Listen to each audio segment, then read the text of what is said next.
Good morning and welcome, ladies and gentlemen, to the Leadership Institute's August Wednesday Wake Up Club breakfast. We live in interesting times.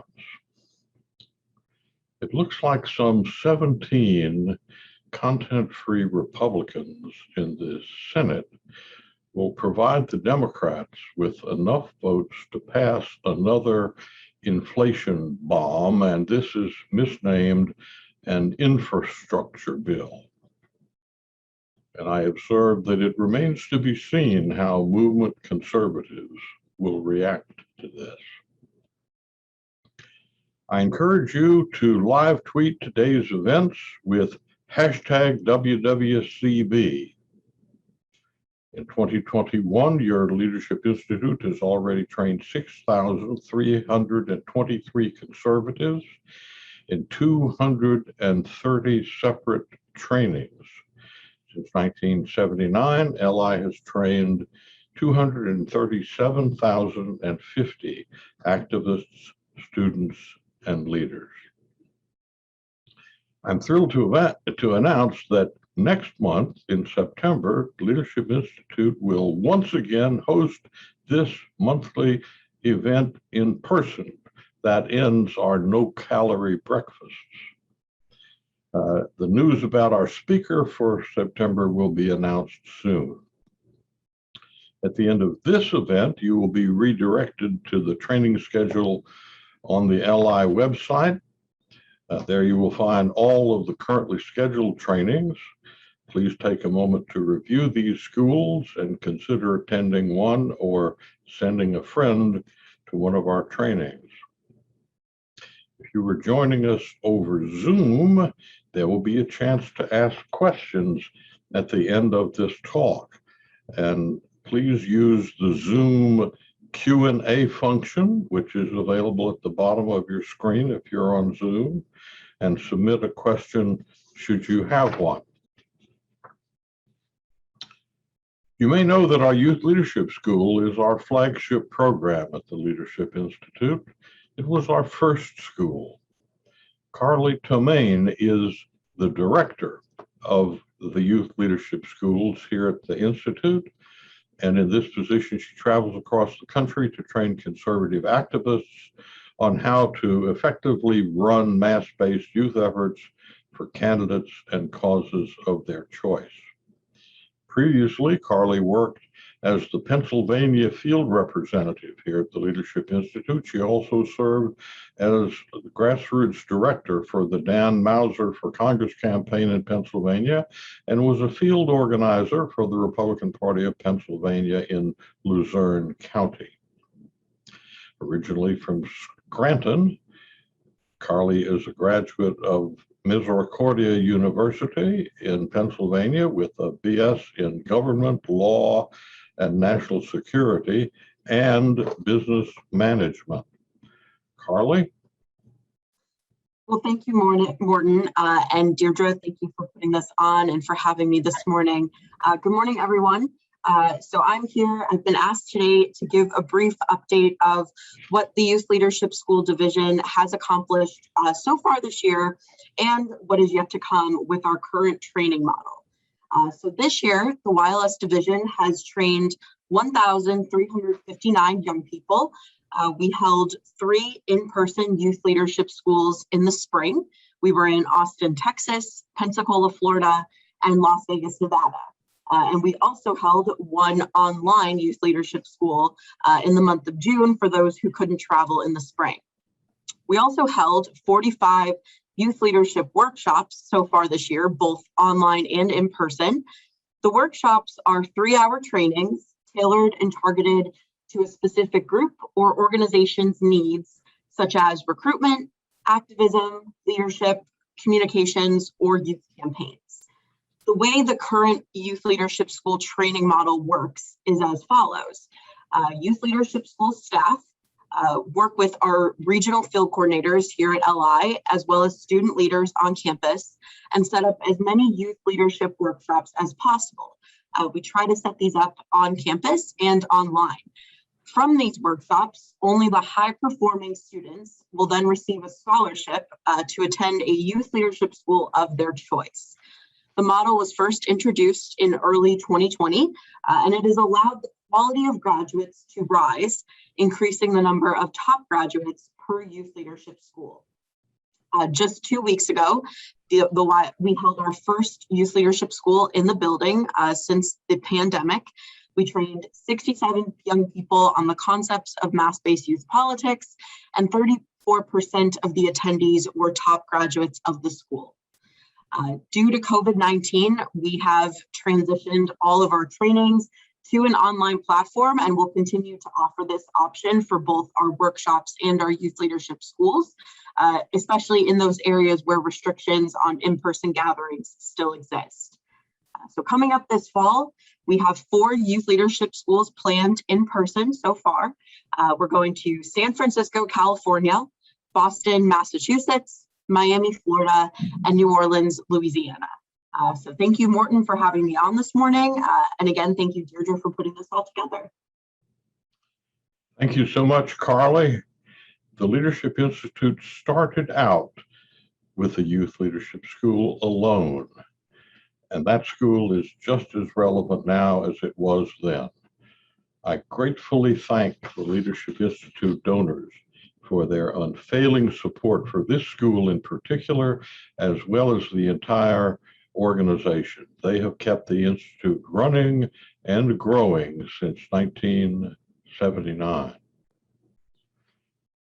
Our featured speaker, our scheduled speaker, was not able to join us today because he is involved in matters of his job responsibility in the United States Senate.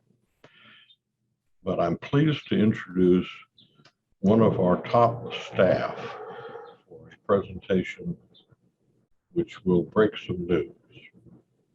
Ron Nehring is the Director of International Programs at the Leadership Institute.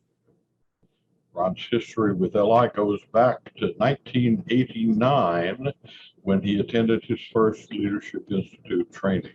He used the skills from that program and 6 other training programs here to eventually win election to such roles as chairman of the California Republican Party, Republican nominee for Lieutenant Governor of California, and presidential campaign spokesman for Senator Ted Cruz.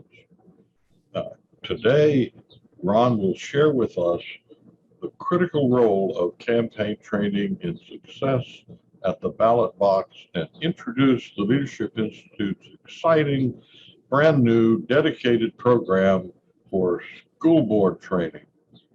I encourage you to ask questions using the Zoom Q&A function throughout Ron's talk. He'll have time to answer questions at the end. And now I present to you Ron Nehring. Well, thank you very much, Morton, and thank you to all the wonderful participants around the country who are participating in this morning's Wednesday Wake Up Club breakfast. I bring you greetings from deep behind the Iron Curtain in the People's Democratic Republic of California, and I'm delighted to talk a little bit about some of what it takes to win a campaign in politics today and introduce a new Leadership Institute program. As Morton said, I attended my first Leadership Institute training in 1989 when I was a freshman at the State University of New York at Stony Brook. I'd become the president of my local college Republican club, and then I learned of this group called the Leadership Institute. And I got in my car one weekend and drove from Long Island down to Washington, D.C. And attended my first LI program. And then I attended every Leadership Institute program I could thereafter. Capitol Hill Staff Training School, Student Publication School, Foreign Service Opportunity School. And I used those skills that I got from LI to become chairman of the Republican Party of San Diego County, and then later leader of the Republican Party statewide in California, and to do the various things that you see on the screen. In 2020, I also ran for local office here in San Diego County. I'll talk a little bit about that in just a moment. But we're here to talk about politics and to learn something new about the Leadership Institute, something new that we're introducing. But first, I wanted to get to one of the most important questions in politics. And in order for me to get to that, I need to start with a story. So let me begin with this. My story doesn't begin in America. My parents were born in Nazi Germany. My mother was born in 1941. My father was born in 1934. This is a bicycle that's very similar to what my grandfather, who was born in 1910, this is how my grandfather got around. Every single day of his life, he never owned a car, he never had a telephone, and this is how he got around through the day he died at age 91. So this is how my grandfather got around. This is how my father got around. My father born in 1934. This is a 1968 Volkswagen Beetle, and it looks exactly like the car that my father drove for most of his life here in America. My parents immigrated in 1961. I was born in 1970. And this is what I drive. And I paid for this car about the same as a Toyota Camry. I bought it used. And so let's put those three pictures up on the screen and let's compare that someone born in 1910, so my grandfather had a life expectancy of 47 years. My father, born in 1934, had a life expectancy of 58 years, and I'm born in 1970 and have a life expectancy of 71 years. And so look at that too. So at both ends, if we look at the bookends here, two people, same family, born 60 years apart. Look at the change in life expectancy and look at the change in the quality of life, the difference in the quality of life that we see between two people born 60 years apart. At no point in the history of mankind have we ever seen such dramatic improvements in the human condition. And not only in terms of how we get around, but by every conceivable measure: life expectancy, calories produced per human being on the planet, reduction in global poverty, reduction in disease, current pandemic, notwithstanding. But by every conceivable measure, and our friends at the Cato Institute publish a wonderful website called humanprogress.org, where they document all these incredible improvements that we have seen in the human condition. And at no other time have we seen such rapid changes. I mean, how much did people live differently between 100 AD and 200 AD, or 600 AD versus 700 AD, or 4000 BC versus 3900 BC? At no point have we seen such dramatic changes. So it begs the question of what is making it possible for one generation to live better than the last. And that's important for all of us because everyone wants to see their children have a better life than they had, right? So it kind of begs that question: what makes it possible for one generation to live better than the last? Well, some people might say, well, we're smarter nowadays. And I suggest there's no evidence for that. There were plenty of smart people who came before us: Albert Einstein, Socrates, Plato, the founding fathers, so many people. Many of the authors on Morton Blackwell's Read to Lead list, right? Clearly brilliant people who may have lived, 100 or 200 years ago, some of them. So there's no evidence that people have gotten smarter. So what is it? What is allowing us to live such dramatically improved lives compared to those people who came before us? Well, I would suggest that we have better tools than those who came before us. We today have access to better tools to leverage what each man and woman can do with their God-given talents. We have better tools. And why do we have better tools? Well, what gives us better tools? Well, it's innovation that gives us better tools. Well, what gives us innovation? Well, there are two things that give us in a society that produce the innovation that we need in order to produce continually better tools so that we can continually better leverage the God-given talents of every man and woman to improve the human condition. There are two parts of that. The first is education. And without education, we don't have any of that, because without education, you're continually stuck in reinventing the wheel. So quality education that focuses on giving students the skills and knowledge necessary to then move on to higher education or to trade school or to the workforce and so on.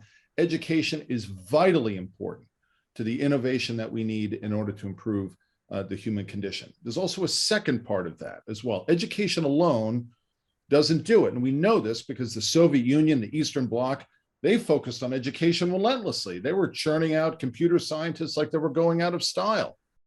but no one would suggest that there was any really innovative coming out of the Soviet Union. And we know that because they had to send so many spies to the United States and to the West to engage in industrial espionage, just as the Chinese continue to do today. So there has to be something beyond education. And that second part of it, of course, is opportunity. And that's a critical difference. And we know that when we have this combination of education and opportunity, that gives us innovation. If you were to educate the entire population of Guatemala or Honduras up to US standards, what would happen? They would leave, because those countries don't have the same opportunity as we have in the United States and Canada and Western Europe and so on. So it's that combination of both things. And I'll talk a little bit about more about the opportunity in just a moment. There's so many practical impacts of that. Here's a picture of, this is the type of garbage truck that Waste Management pulls in front of my house once a week and picks up my trash. When I was a kid in the 1970s, it took 3 people to run a truck like this. Now it takes 1. And the difference is technology has improved. We have better tools. But what happened is that which 2 jobs on this garbage truck were eliminated? It was the people who rode on the back of the truck and put the garbage cans into the bin, because now that's done automated. They've built a better tool to just grab the can and put it in. So those 2 jobs were eliminated, and those were low skill jobs. And that makes it even more important that our education system provide people with the skills, because many of those low wage jobs and low skill jobs get eliminated, right? So education is vitally important as society becomes more sophisticated. Let me show you something else that's pretty interesting, underscoring how we have better tools. This is a Radio Shack full-page newspaper ad from 1991. And if you look at this ad carefully, what you'll find is that every single thing in this ad, every single device, can now be done by an iPhone. Every single device that you see in this ad can be performed by an iPhone. Now, I took the time to add up how much it would have cost you in 1991 to buy all this stuff. And so if you walked into a Radio Shack store and made the manager's day by saying, sell me everything in this wonderful ad, I'm completely convinced. In 1991 dollars, it would have been $3,277. In 2021 dollars, that's $6,537 to buy all of this stuff, which you might be able to fit in the trunk of your car. Today, a new iPhone SE costs $399, or 6% of what it would have cost at that time to buy all of this stuff. And that is something that's being carried in the pockets of probably most 7-year-olds today. And so the typical 7-year-old who goes to school, parents, give them an iPhone and go to school, the typical 7-year-old has in their pocket more computing power by a scale of millions than was required for the entire Apollo 11 guidance computers that put a man on the moon. And that's in the pocket of an elementary school child going to school. The evidence is overwhelming. We have much better tools, and we are continually having better tools than those people who came before us. So let me get to this point of innovation equals education plus opportunity again. We know that this is a formula for prosperity because our friends at the Heritage Foundation produce a wonderful document that I encourage you all to take a look at. It really is fascinating, called the Index of Economic Freedom. And Heritage will every year evaluate every country on the planet in these 4 areas, and then subjects within those areas: rule of law, size of government, regulatory efficiency, and open markets. And unquestionably, these are the principles that are among those at the center of the conservative movement. So the issues that brought you and I together to this program today, we know generate prosperity, because if you take a look at all the countries on earth, which you have all types of people practicing all types of different policies and so on, you find that which countries are at the top, which countries are doing the best, those countries that adhere to these principles. Which countries are at the bottom? North Korea, Venezuela, Syria. Think about Venezuela. Only socialism is an idea that's so bad that it can turn the Saudi Arabia of South America into a country that is now so poor that because of socialism, mothers cannot buy baby food for their children in Caracas. Put another way, if you take a country with one language, one history, one culture, divide it in half, one side goes one way, one side goes the other, come back 50 years and see what happens. It's only happened twice in all of human history. It's only happened twice. When that Berlin Wall came down, there was no one in West Germany who said, thank God I can go shop in East Berlin. Today, no one is breaking into North Korea. The evidence is clear that those conservative ideas that are at the center of the index of economic freedom, these ideas that you see on the screen here, produce prosperity. They allow people to improve, continually improve that human condition. Good schools, property rights, low and fair taxes, free trade, sound money, effective courts, the freedom to work, save, and invest, the freedom to create a business, sound government, freedom from corruption. These are the ideas that allow people to prosper, but they have one shortcoming.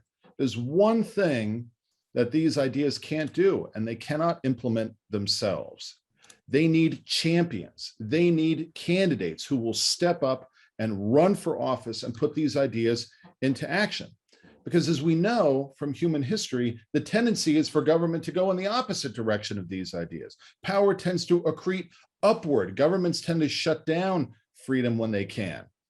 And so these ideas that improve the human condition, these ideas at the center of the conservative movement cannot implement themselves. We cannot be complacent and just think, okay, we live in a great country, the American system works, everything will be fine. No, we have to continually support champions who will go into elected office and put these ideas into action. And that's what we do at the Leadership Institute. We train champions, and we train people to become champions, to stand up, to run for office, to support those who are running for office, so that they, from their position of elected office, can put those ideas into action and to improve the human condition.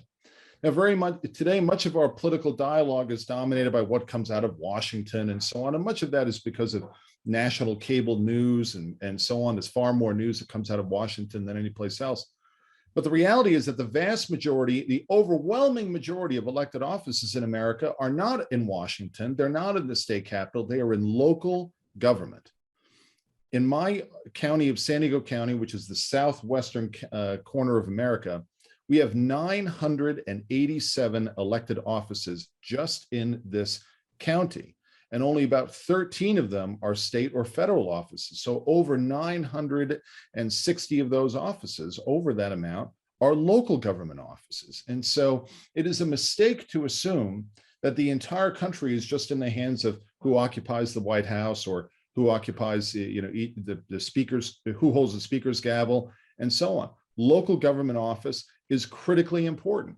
And so I want to share one other bit of background, and that is that in 2020, I stood up and I ran for a local office because I believe passionately that it is important to have conservatives in local government office as well. We must not ignore what happens in local government. So I stood up in 2020 and ran for office, and this is my district.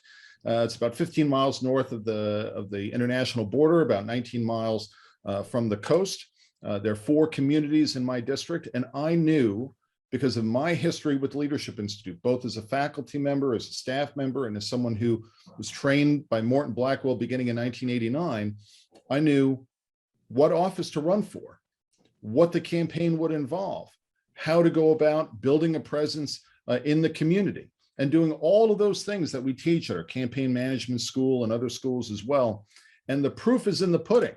And so we're a tiny community, only about 7,500 voters, and we had a vote goal, and we met that vote goal, and I won overwhelmingly because the techniques that we teach at the Leadership Institute work. They don't only work for people running for Senate or Congress or president, but they also work for candidates running for local government office as well. And so now, what we've done at the Leadership Institute at the direction of Morton Blackwell is to recognize that there is a void that exists in local government, and that is on many of our school boards.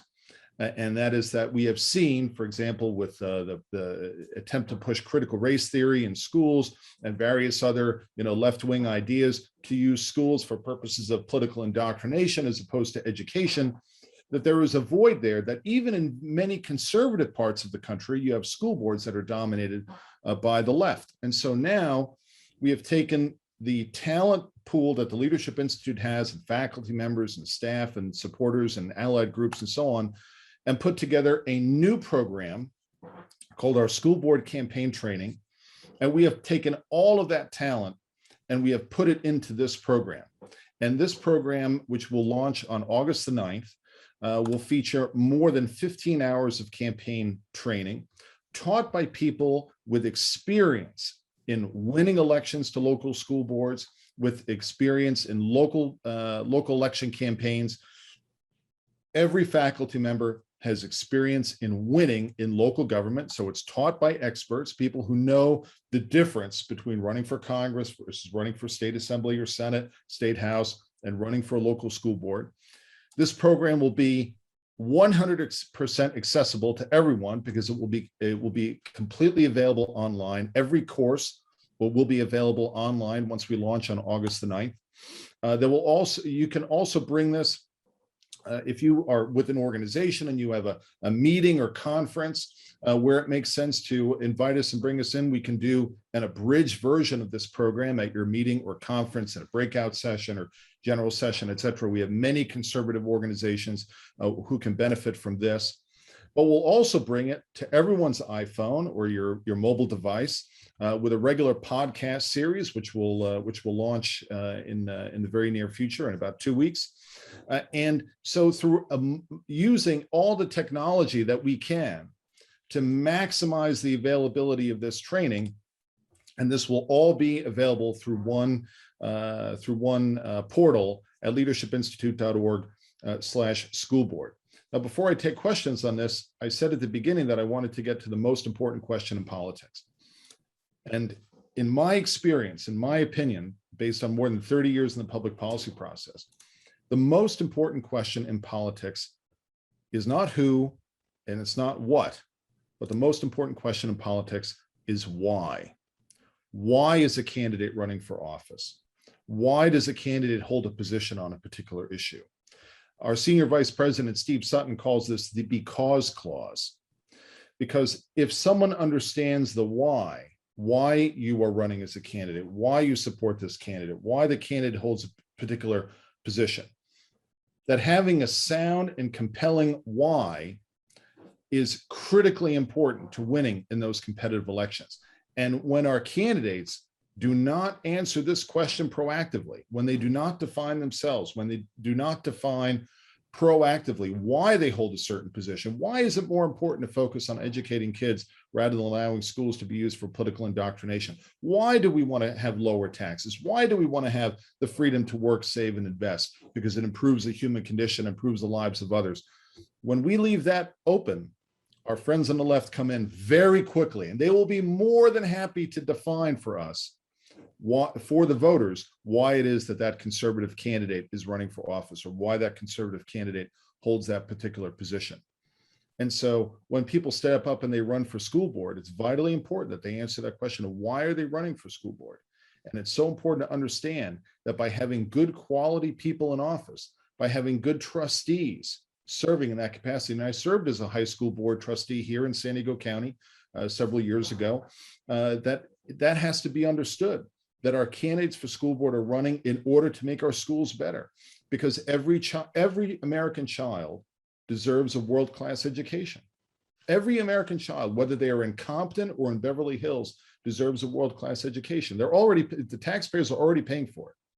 America spends a lot of money on public education. We are already paying for world-class education. The failure is in the education bureaucracy and so on to deliver the world-class education that the taxpayers are already paying for. And so with that, I want to leave this up on the screen. This program will launch on August 9th. We have Senator Ted Cruz coming in to record the definitive presentation on critical race theory, on why that is not part of delivering a world-class education, for our children. And I'm excited about the quality of the presentations that'll be offered, the quality of the material, and putting, there's no guarantees in politics. We should be very clear about that. We can have a great candidate run a great campaign and still not win, because there are externalities that are involved. But well-prepared candidates have better luck. Well-prepared candidates who get the training that they need in order to organize and communicate, those things which Morton refers to as political technology, the techniques involved with organizing and communicating. Well-prepared candidates have better luck. Well-prepared candidates are more likely to become champions to win election, to be in office, to be able to put those ideas into action, to defeat those people who are the champions of bad ideas that are responsible for many of our schools being off track and not focusing and not having our children, in many cases, prepared for the workforce or for trade school or to go on to higher education. So I'm very excited to be part of the program today to give you a sneak preview of what's coming on August the 9th when we roll this out. And I look forward to answering any questions that you may have. So thank you. Ron, let me start off with a question, and then I'll turn the Q part of the Q&A over to Deirdre Hackelman, who's monitoring the questions that people are submitting. What are the three most important things for conservative candidates to fight to achieve in changing school board policies for the better? Yeah, I think that first we have to start with a vision. Every candidate needs to have a compelling vision for what they want their schools to look like. And that vision will depend in part upon where the local schools start. But we have to think about number one, who is the most important person in our educational system? And that has to be the student. And I think some people in education have lost sight of that. I know many of our friends on the left have lost sight of that because for some of them, the most important people or most important entity in education is a teachers union or somebody else or some politician, et cetera. The most important person in education is the student. And so our school board candidates need to ensure that they're always focused on the students and what is going to be best for them. So that's number one, the student at the center. Number two is, where do we need that student to be at the time that they graduate? So number one, that means we have to make sure that graduation rates are as high as they possibly can be. And number two, that they are well prepared to go to college, to move on to trade school, or to enter the workforce. And is that where they are? And what is the gap between where people are today and where we need to get them? And then I would say number three is to have an understanding of what a school board can do, because there are many, part of the challenge of American education is that there's so many entities that have gotten involved in this, the federal government, state governments, local school boards, cities in some cases. So what can a school board member do? What are the power that a school board member has if you win a majority on your local school board? What are the things that can be done to improve things? And if I may add, a fourth component of that is how important it is to communicate effectively. And that is that all the easy things have been done. Easy things have already been done. The tougher things are what remain to be done. And so whenever we're moving things, you're upsetting somebody who is a guardian of the status quo. And they may resist that. And they may try to portray what a conservative school board member is doing in negative ways to preserve the status quo. So it's always vitally important to involve parents, taxpayers, members of the community to let people know what is being done to improve education, and that most important question in politics, why it's being done. And those are some of the things I think it's vitally important, and we will cover that during the program. Okay, Deirdre, you're on. Thank you, Morton. All right, I want to apologize first because our HOA's gardener decided that now was the right time to mow our lawn. So I apologize for the background noise, but we have one person who has a general question that I think I can answer. They want to know how to sign up for this. And as Ron said, it's dropping on August 9. So what I've done is in the chat, I've posted the link so that you can actually sign up so that when it rolls out, you are notified and you end up on an email list. And that way you don't have to worry about missing it or forgetting any of the content. So go ahead and check that link out in the chat. And next, we have quite a few questions that are rolling in, Ron. So I hope you're ready to be in the hot seat. You bet. All right. So one attendee asks, where can I go to become knowledgeable about what it takes to be a school board member? They're a business owner and they homeschool their kid for 5 years and they've never done anything like this before. Well, that's terrific. In terms of if you're interested in getting involved, we need more people who are involved. You know, the world is run by those who show up. So that's a terrific question. One of the important things for people to understand when they run for school board is that they don't get to control everything, but there are many things that they can do. And so that's why part of the program will include presentations by school board members discussing what the power and authority of school boards are. A couple of things to keep in mind. One of the most important decisions that a school board will make, and this is not readily obvious to everyone, is the hiring of the superintendent. School board members tend to be part-time people, but the superintendent is the person who's making the day-to-day decision-making, and then they hire all the rest of the staff. And so the hiring of the superintendent, choosing who that person is, and that person having the interests of advancing what the school board, what their agenda is toward improving education, is one of the most important decisions. Another thing that's important, and we'll discuss in the program, is adopting the budget and curriculum. And then finally dealing with matters of student discipline as well as staff discipline, which that was one of the most surprising things when I was a school board member, is how much time we had to dedicate when there were members of the staff who might have behaved inappropriately and did behave inappropriately.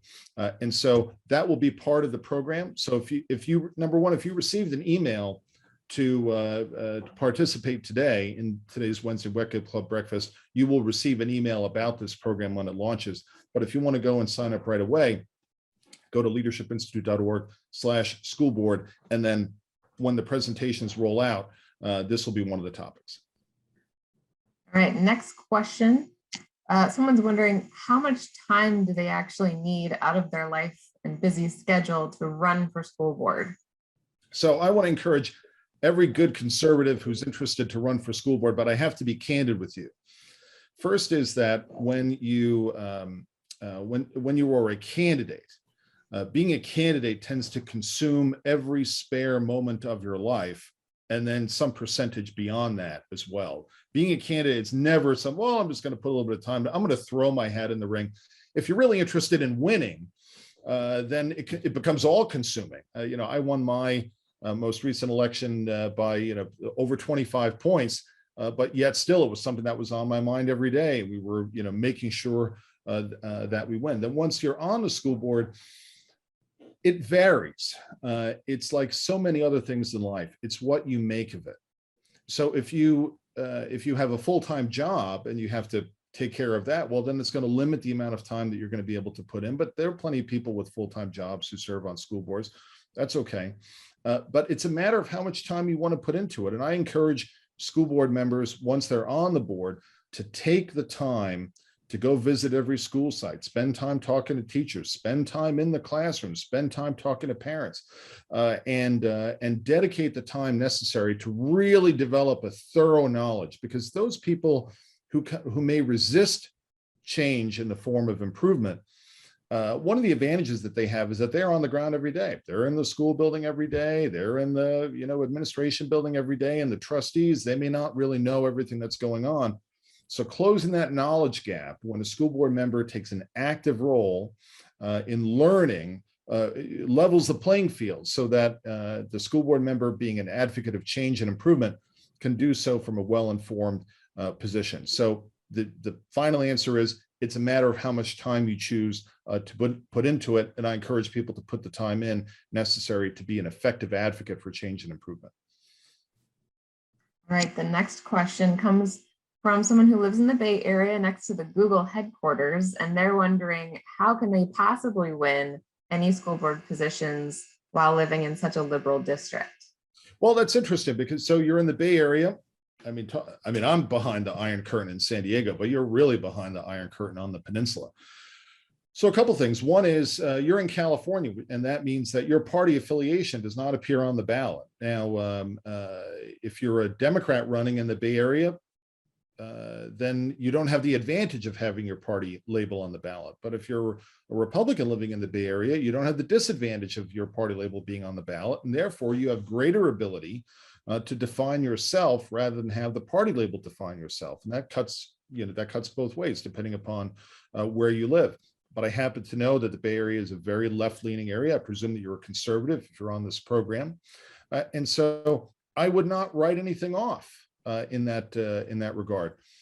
Let me give you an example. In my district is 51% Republican, and we have a Democrat who sits on our board, and it's a nonpartisan office, meaning that her party label did not appear on the ballot when she appeared on the ballot.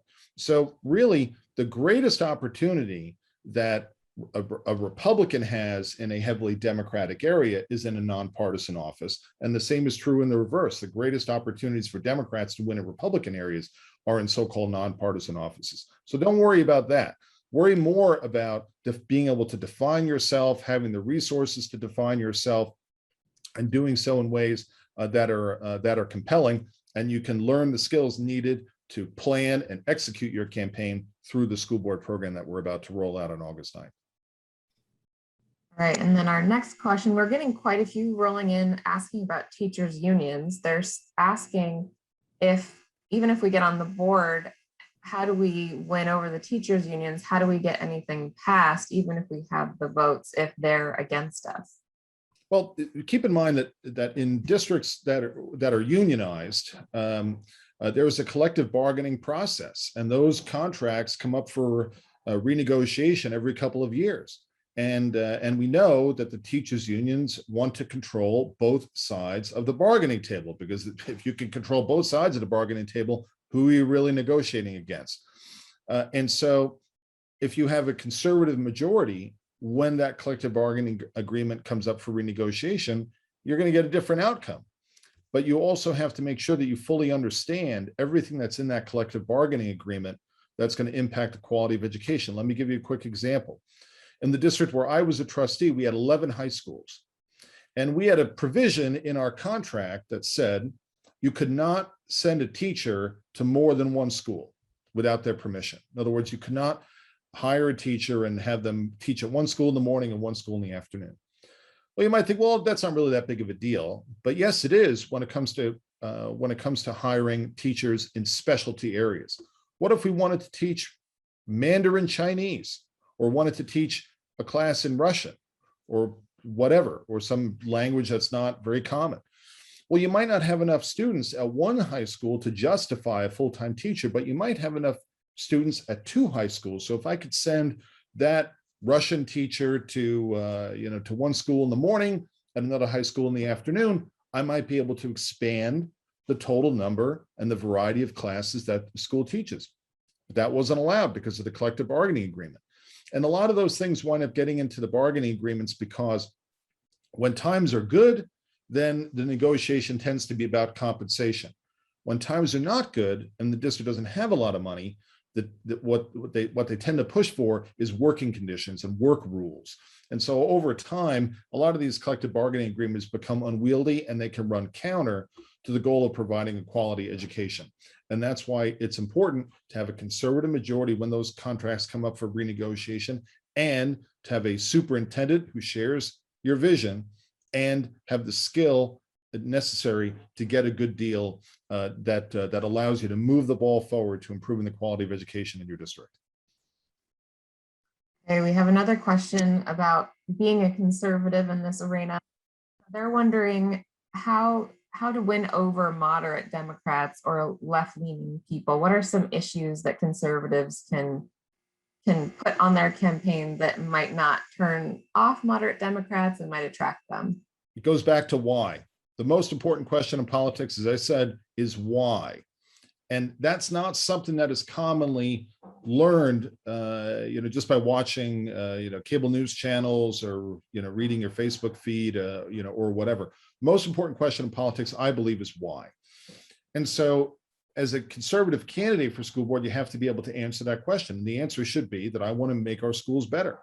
Now, who would disagree with that? Nobody wants to have worse schools, right? No, nobody wants to have worse schools. So right there, you have something in common. And so one of the techniques that we teach in our communication schools is speak to the value first. And so what's a value? A value is something that's shared by 80, 90% of people. If it's shared only by 50% of people, it's not a value for our purposes. But 80, 90% of people. So what would be a value? Every child deserves a world-class education. Every student in our district deserves a world-class education. Now, if you start with that, you start with something that you have in common. Politics is 75% relationships. Relationships are about what we have in common. So let's start with what we have in common. Now, sometimes that involves unlearning what we learned through social media, because social media rewards polarization, coming up with something provocative that half of the people like and half the people hate, and that spurs more engagement. But in politics, it's about addition. It's about building relationships with people who may not agree with you on everything, but you have to find what you do agree on. So let's start with that. And then what are the things that you can advance that people would agree with? That we should have the focus on making sure kids are well prepared when they graduate. That their college admission rates are going up, that the high school graduation rate is going up, and so on and so forth. And find those things that you have in common. If you go right immediately to the most divisive, polarizing thing, then don't be surprised that more people move to you quickly who are on your side, but many people then don't move toward you. They move away from you because of that. So it's really a matter of understanding also the dynamics of your district. How many votes do you need to win? Where do they need to come from? How do I build relationships with them? Hope that's helpful. All right, and then we have a very specific question from someone looking to run. They said that elections are in May and petitions are due in April. They're wondering if they have enough time if they start now to run. So it's August right now. So if you put together a program for if you want to run for office in April of next year, sure, why not? You got 4 months left this year and 4 months into next year. Sure, many people who successfully run for local office don't even think about doing it until much closer. So if your election is in May of 2022, sure, I'd say you have time. Great. Next, we have a question that's kind of a preview for the training probably, but they want to know what's the best way to attract volunteers for your campaign? Well, volunteers are frequently looking for someone who believes in something. So your first source of volunteers are people who you have an existing relationship with. You're gonna get your mother-in-law to help. You're gonna call your sister. You're gonna ask your spouse for permission to please help me out with this. If you have any kids, you're gonna volunteer them, right? So people who are in your immediate circle. But then and that may be enough, by the way. In a school board campaign, you don't necessarily need thousands upon thousands of volunteers to win necessarily. But going beyond your immediate circle, you have to be a champion for something. You have to stand for something. You have to touch people on a level that people will volunteer their time, even for a candidate facing an uphill battle, if they feel that that candidate is fighting for something that they believe in, because emotion drives behavior. And so candidates who really, don't stand for anything or just want to be in the office, et cetera, they tend not to attract as many volunteers as people who really want to get something done. All right, and you did mention that Ted Cruz is going to be giving a guest lecture, if you will, on this training. Can you tell us a little bit more about how much of critical race theory he's going to go over, and are there other elements of that in the training as well? You bet. So I worked for Senator Cruz. I was his spokesman in 2016, as I mentioned. And so because critical race theory has been a subject that many people are interested in, but many people want to know, they want to understand the background of it. They want to understand why is this a problem, going beyond just what a Facebook meme may have, and how to successfully argue against it, and then what can be done to see that this does not creep into schools and distract from the higher purpose of schools, which is to provide a quality education that prepares students for higher education, trade school, or the workforce. And so that's what Senator Cruz is going to walk through. And so I thought of Senator Cruz because I've worked with him so closely, and I know that he's just the guy who can deliver that definitive, take that. I mean, he's truly is a world-class debater, and so he and an attorney and the former Solicitor General, of Texas and so on, and he is the perfect person to kind of lay out that case, and that's what he's going to do. And so I reached out to him. He was very excited to do it, and so we're delighted to welcome him to LI in the next couple of days. to record that, and that's going to be at at the center of this program. This doesn't mean critical race theory is going to be a big issue in every school board election, but it's going to be a big issue in a lot of them, and so that's why it's important that conservatives understand this issue and really be able to understand it thoroughly, so they can make an effective argument, because the left is going to come up with all types of things to kind of justify it, and we have to have that background and the knowledge, the skill in order to make our case. And so that's what Senator Cruz is going to lay out. Right. So Ron, you mentioned that you have run successfully for a local office. How much of that experience have you brought to this particular training? Can you give us any examples of things that you added just because of your experience campaigning? Yeah. So here's a classic example. And that is that campaigns for Congress, for example, or for state legislature, depending on the size of the district, those campaigns tend to involve consultants who will, for example, do all the mail, right? So in a congressional campaign, your primary means of voter contact is a blend of broadcast media, digital, and mail. And in smaller races, it might be more heavily dependent upon mail and less on broadcast.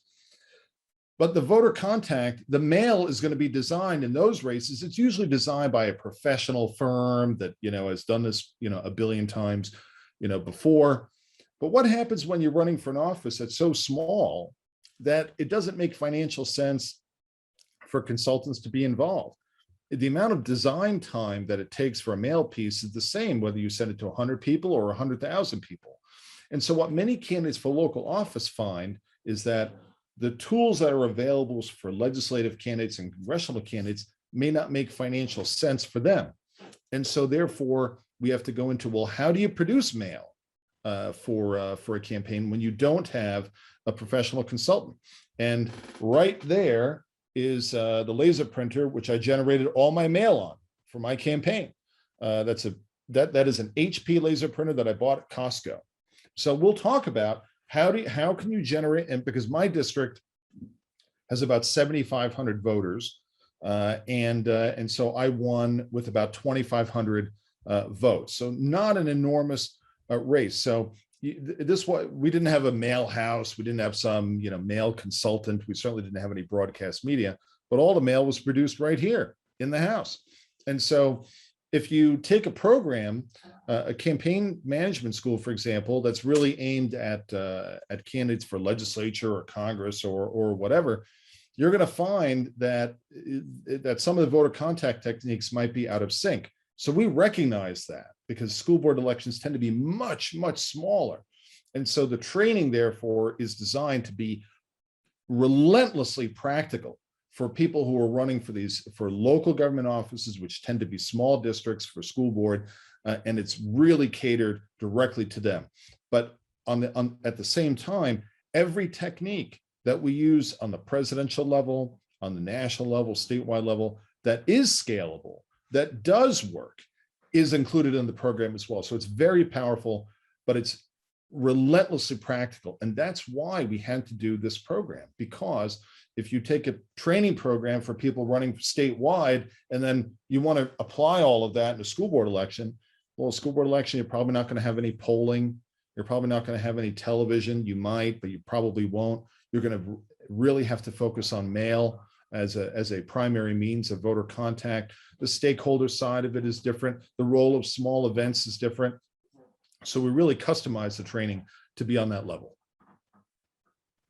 Great. Well, Ron, we're about out of time. Do you have any closing remarks about how unique this training is and what it has to offer and what people have to look forward to? Yeah, let me just say that at the Leadership Institute, I encourage people to take as many programs as you can, and we are a nonprofit. Our donors contribute to us so that we can provide these trainings. So when I say you should take as many programs as you can, we're not trying to sell you anything.